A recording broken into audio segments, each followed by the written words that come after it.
Rekta source ng paninda at pang content uli ang Tito Otits Mopar, kaya tara simulan na natin to. Rekta source. Ito na yung mga pangrekadong nabili natin sa kanila mga tol, kaya yan bayaran na natin. Bumili na nga rin pala ako ng 2 balot ng lumpia wrapper dito mga boss. Tas rekta naman tayo rito sa source ko ng general merchandise. Nay, bayad ko. Opo, Nay. Yan na yung mga shit na nabili ko sa kanila mga tol. Diretso naman tayo sa source ko ng mga tinapay. Ito na rin yung bill ko sa kanila mga boss. Bayaran na natin to. Dito naman tayo sa source ko ng frozen foods. Bayaran na natin tong Japanese siomai natin at kikiam. Punta naman tayo sa Save More mga tol. Pagdating ng Save More yan, kumuha tayo ng 2 pirasong dumpling wrapper. Tapos kumuha na rin ako ng pang tortilla wrap natin dyan. Tapos dito naman pumitas ako ng 3 balot ng pang fish fillet natin dito.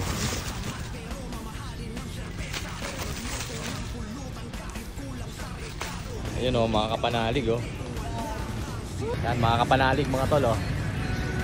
Dito naman tayo sa manukan nila mga tropa. Kumuha tayo ng 4 na balot ng chicken dyan.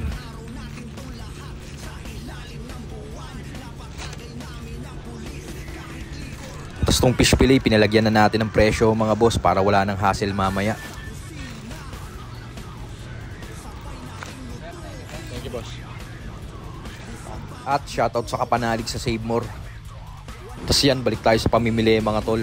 Kumuha tayo ng 6 na pirasong all-purpose cream dyan.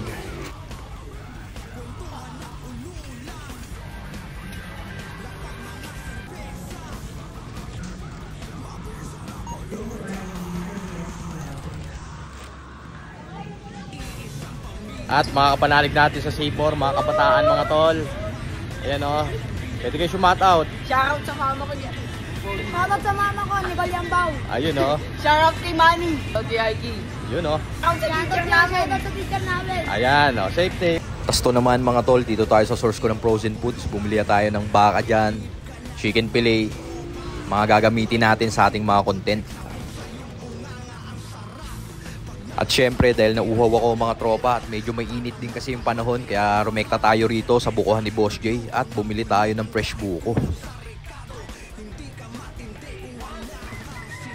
Tas to naman, bago magkalimutan, dumaan na ako rito sa bilihan ng prutas. Binilang ko ng prutas yung mga anak ko, pasalubong ko sa kanila mga tol.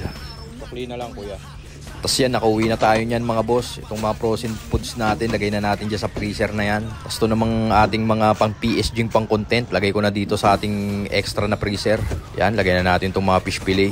Tas sunod itong mga manok. Tas panghuli, lagay na natin itong mga frozen goodness natin. So paano mga tol? Tapos na ating Rekta Source episode. Hanggang dito na lang. Peace!